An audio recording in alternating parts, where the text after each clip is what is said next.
Hi, welcome to this special episode of the Dr. Keith Darrow podcast. Today, I have somebody that I have been following for a very long time. I am humbled that Mike Michalowicz, did I say it right? You nailed it. Dude, I've been practicing all week. Have you really? I really have. And of course, my buddies are like, oh, Mike Michaw tits. They keep throwing in all these other ones just to mess with me.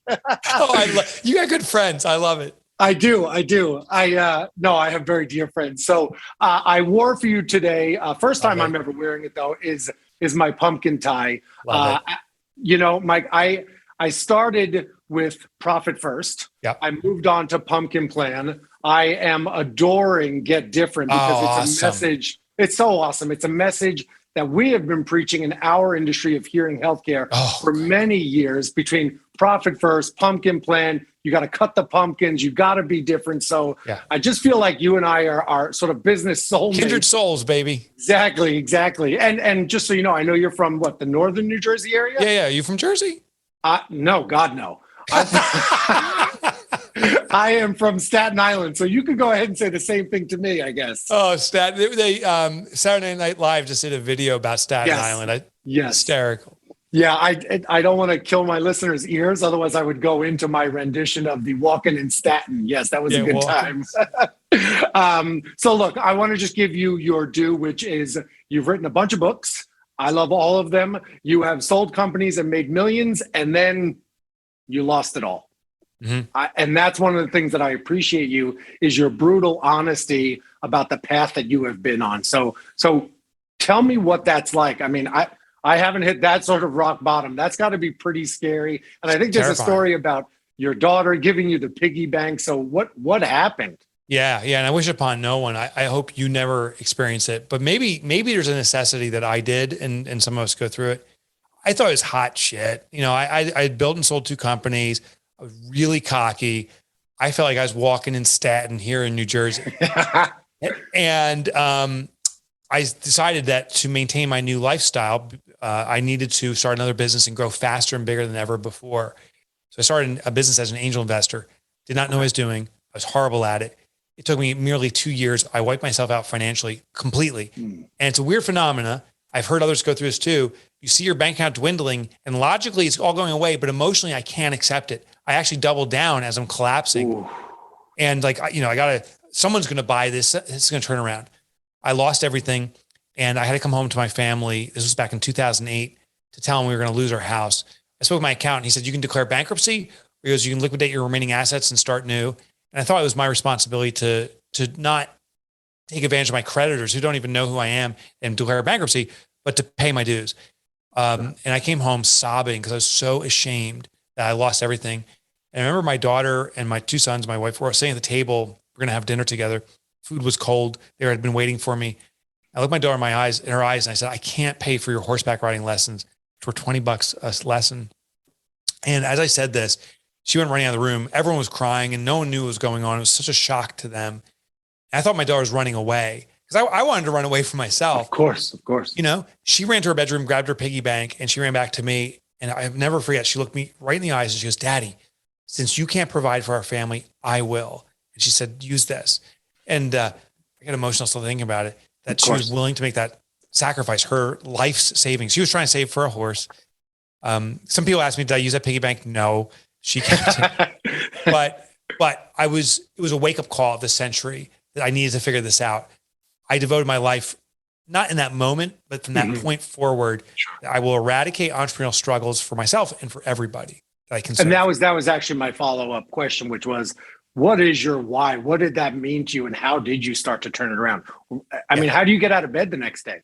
Well, with a lot of booze. I went through depression for 2 years. Self-diagnosed. I never went to a therapist. Should have. I do now. Sure. And I just would medicate myself with booze. And then sometimes I go to sleep hoping I wouldn't wake up. Not a suicidal thought, but literally just hoping I could just keep on sleeping until this misery went away, which was me. But what I did was I started journaling. I started writing down my thoughts. A friend of mine told me, he said, start journaling. Not like success things, but just write down anything you feel. It was an outlet. And sometimes after letting the steam go, sometimes for 5 minutes, sometimes for 5 weeks or 5 days, I had a little clarity and I could start working again and moving things forward. And then I'd slip back into my depression and I start journaling again. That was the best tool.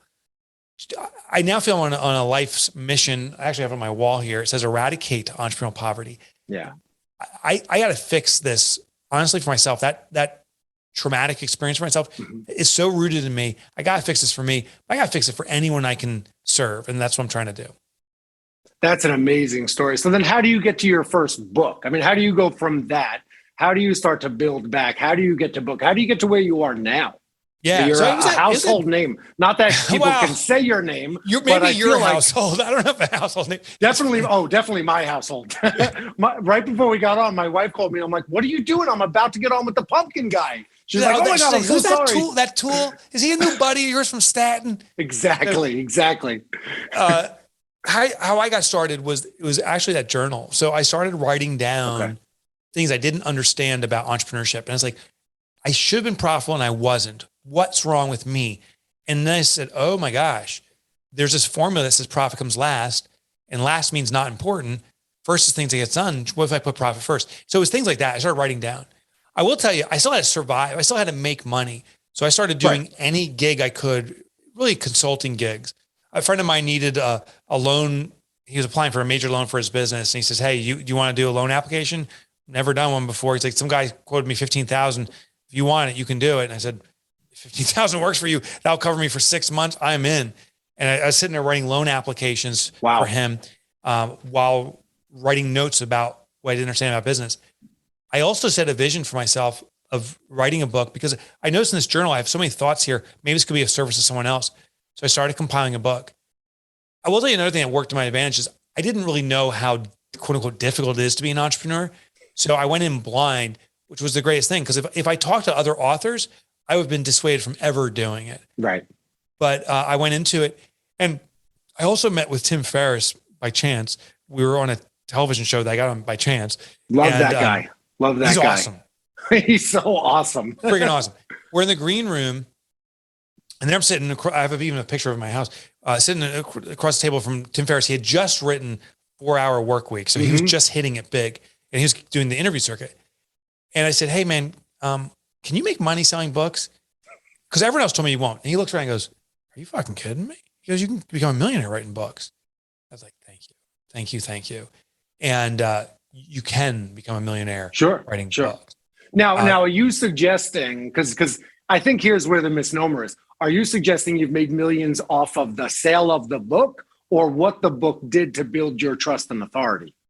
Okay, so that's a great question. I've made millions out selling books, and I've built organizations behind them that brings in other things. So speaking engagements, there's always other revenue sources. But that what I experience and what Tim experiences at a 10 times or 100 times the level I am is on book sales alone. Like I could technically stop doing everything in my life and just live off royalties for a period of time, perhaps a long period of time, is making that much money. And that's not typical of authors. And it didn't happen overnight. It took a long time. And Profit First was a big help in getting there. Well, you tell the story in here about your what was it, your garage or somewhere was filled with books. And nobody was selling them. You couldn't even give it to your mother, I think. My mother didn't even buy one. Yeah. But there you go. That's what it was. my first book was Toilet Paper Entrepreneur. And this is before I met Tim, before I really understood what. Okay. And so I released that book. And it's true, on the launch, my mother didn't buy a book. My mother didn't even know it existed. Like no one bought a book. Yeah. But I was so confident I sell tons. I had 20,000 books. I borrowed money to get books and they just sat there in my house. It was embarrassing. But that weight pushed me forward. Like I had to get rid of this stuff. And I believed in the book too. So I didn't think I was like dumping shit. I thought I had good inventory, good stuff. And I started hustling like I never hustled in my life. Well, I love what you talk about, even in Get Different. You tell a little bit more of this story in detail and how you just figured if I build it, they will come. Yeah. And it sounds very familiar. Look, I have, in my field, I have a pretty unique background. Yes, I'm a clinical audiologist. I received my PhD in neuroscience from MIT and Harvard Medical School. Like, I'm definitely different than most people. Yeah. And so I thought, foolish me, I thought if I open a practice in hearing healthcare in my community that people would be knocking down my doors. Totally. Guess what, Mike? It didn't happen. Nothing. No, the only nothing ringing happened. was the ringing in your ears. It's called tinnitus or tinnitus. It doesn't say it either way. So I have tinnitus. Okay. Well, we should talk about that, but I got a baseline check actually 2 weeks ago. Okay. Yeah. So I'm going for an annual audio. So thank you. So my new book is it's called Preventing Decline: Advances in the Treatment of Hearing Loss and Tinnitus. Oh, so I will make really sure cool. I'll get you a copy. I'll get it to Aaron and make sure. Thank you. I'd love it. It was a shame was I go in the doctor's office and it was all geriatrics. These are people who are looking for cures and not people who are just being preventative. And when I met the doctor, I said, "How many times do you get someone like in their early 50s here?" And he's like, "Unless they have a hearing problem." Because no one. The answer is not enough. Yeah, not enough. That answer. Yeah.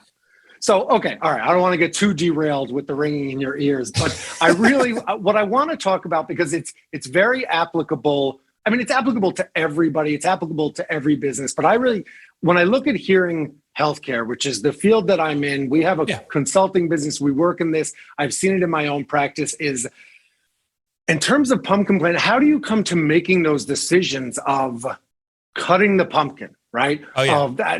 That's why I wore the tie today. And I actually have my special scissor here because I'm a huge fan of cutting the pumpkin. Oh, right? Dude, that is awesome. That is awesome. But how do getting there is not easy, right?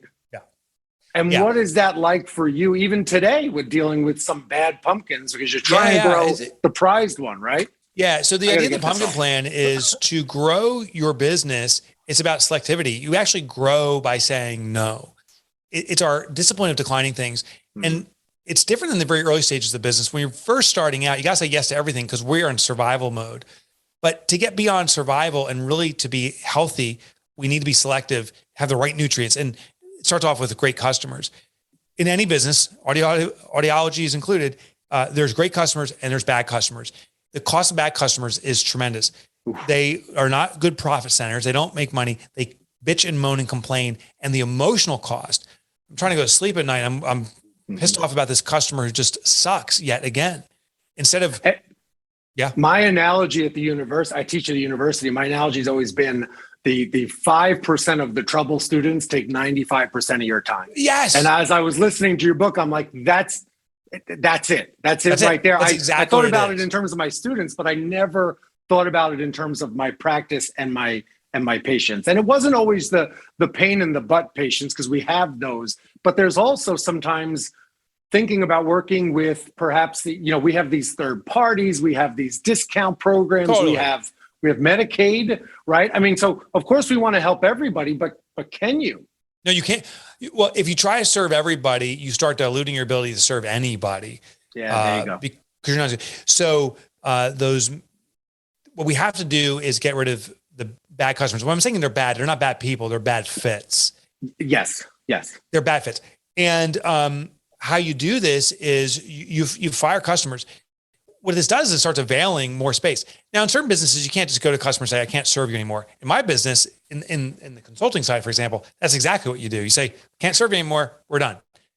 So when it comes to firing bad customers, I think we get stuck in this belief that, they still make some money for us and maybe they'll go away on their own. There comes a point where the consequences become even more dire, that the rest of our team is looking at us and saying, oh, you're willing to put up with crap. Oh, we aren't important. This bad customer bitching and moaning is important. We come second. When we have the strength to get rid of that bad customer, it's often that single hand clap in the background where your employees or colleagues are finally like, thank God for doing that. Yeah. But it also avails now all this emotional weight. When I get rid of a bad customer, it's within minutes. I feel like, oh, okay, that call's done.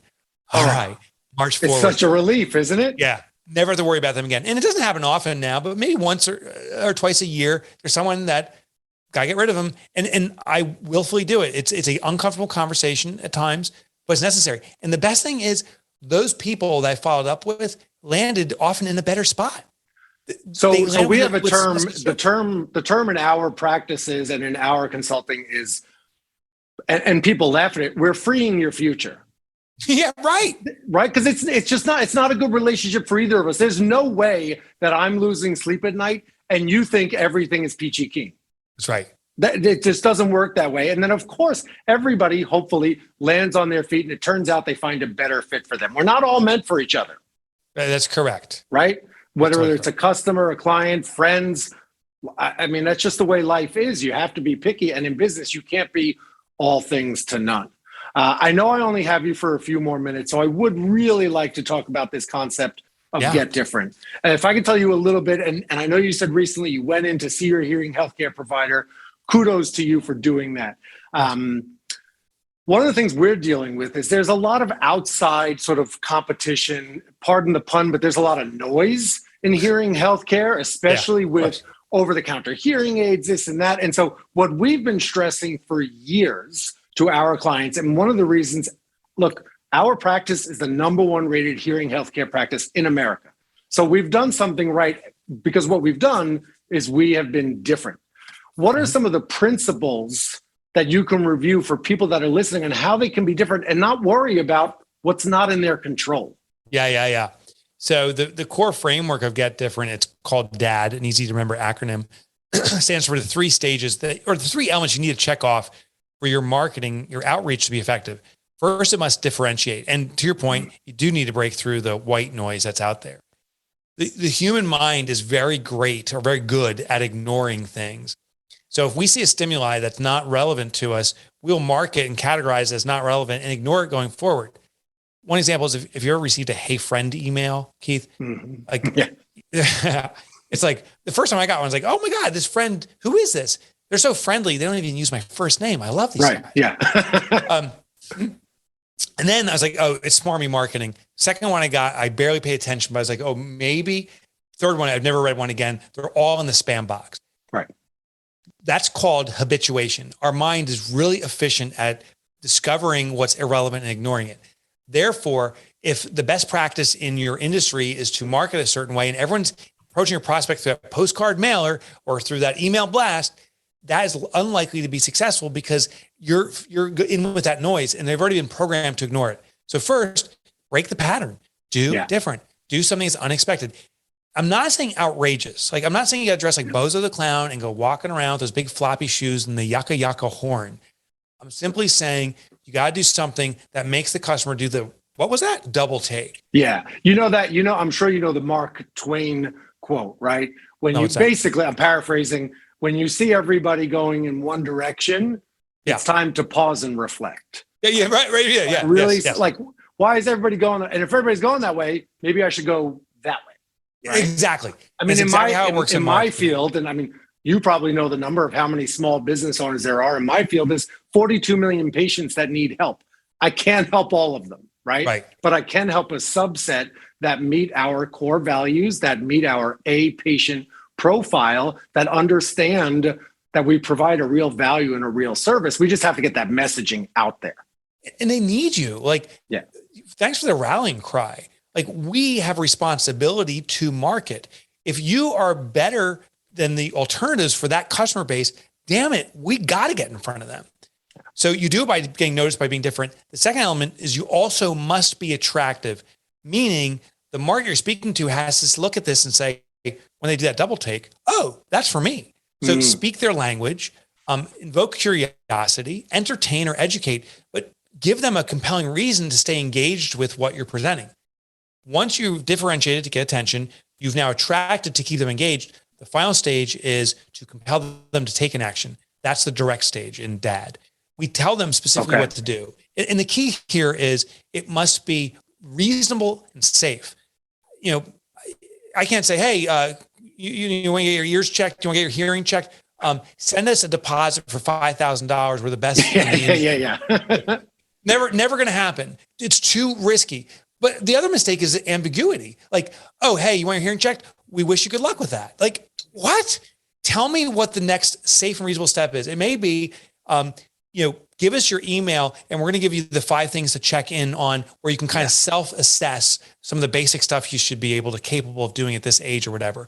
Or give us your phone number and we'll do an automatic hearing check over the phone, which is just a base premise. But what we're trying to do is move them to the final transaction, which is in their best interest, but move them where they feel they're moving at a safe and reasonable pace.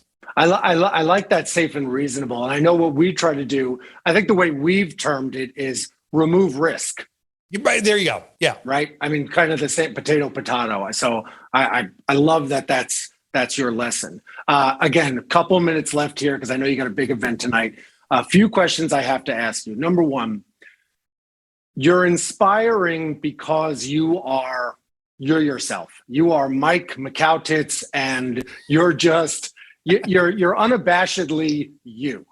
Thanks, and brother. What is that like? Because there's no way that everybody accepts you. There's no way that everybody accepts Mike's personality from North Jersey, tough guy, beautiful beard, by the way, but just somebody who is unabashedly themselves. I mean, I'm sure you've had kickback on that. What? And how did you just come to a point where you're like, scumbag and a tool? Yeah, well, you're like, forget it. I wrote this book. I know it helps, but I know some people have come to you and said, no, profit first. That's not the way to do it. And, listen, I was invited to be the opening keynote at a major CPA conference because of Profit First, and then they read the governing body read what's about. They said, "Oh no, this guy's an idiot.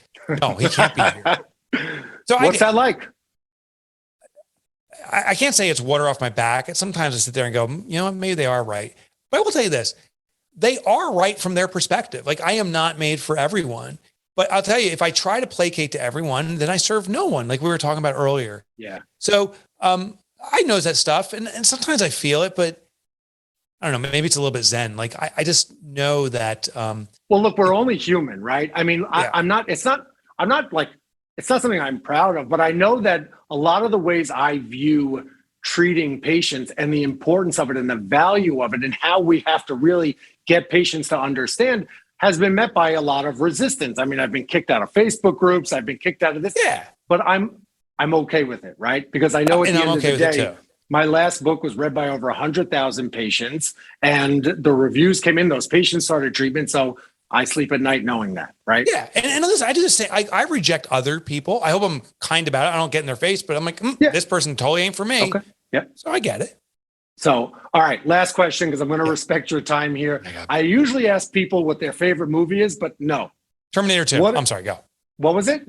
Terminator 2. Terminator 2. It's not my favorite movie. It is the best movie, period. Next question. Okay. Favorite beer? Favorite beer? Oh my God. By the way, Mike, I don't know if you know this, but I contacted your team this morning and I said, I'd actually like to get drunk on the podcast with Mike today. Is he up for it? And they said, he's got a big event tonight. So I might have to have you back on and share a beer with you. I'm sure Aaron big. No way. Modelo. It's a lager. It's a Mexican-based lager. Salt the rim. You actually salt the rim on a Modelo. Beautiful. Yeah. Okay. I appreciate that so much, Mike. Thank you for your time. You are awesome. Everybody, you can find Mike Michalowicz online, read his books, Get Different, Profit First, Pumpkin Plan. There's a whole bunch of them. Mike, you are awesome. Your beard is awesome. Thank you for your time today. Brother, thank you. Take care, buddy. Bye-bye. All right. Bye-bye.